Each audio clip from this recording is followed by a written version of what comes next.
So to respond to what she just said about how lowering the drinking age will cause middle school students and younger high school students to start drinking at an earlier point in their lives. Well, that's really just an assumption, and there's not really any evidence to support that. But I do actually have some evidence on middle school students and earlier high school students. And this comes from the Monitoring the Future survey. And so it says that in 2015, 10% of 8th graders drank alcohol during the past 30 days.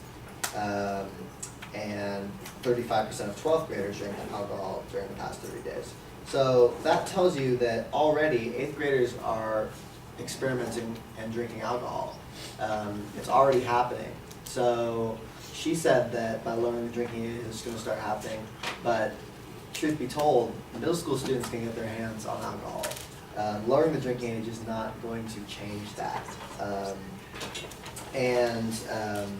Also, a study done by Harvard that I thought was interesting said that teenagers are actually more inclined to wait until they're 18 years old to drink than they would be to wait until they were 21. And according to this study, the reason for that is because most teens go to college when they're about 18 years old, and college is often where many will have their first experience with alcohol.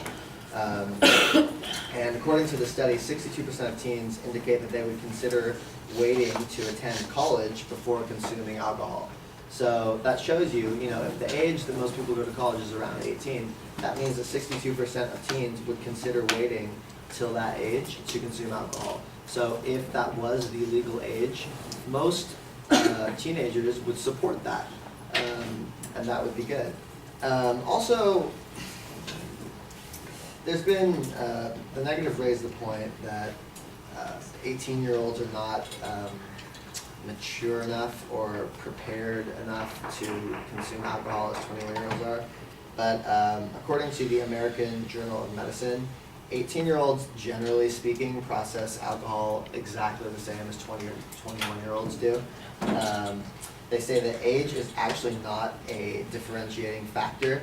It is much more heavily reliant on weight as to how different people are going to react to alcohol. We all know, generally speaking, if you're heavier, you can drink a little bit more than someone who's lighter. So they say age really doesn't have anything to do with it.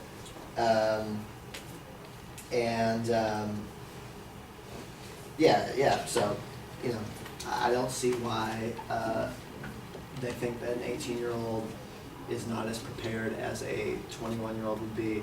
It seems to me that, medically speaking, it's no difference. Yeah.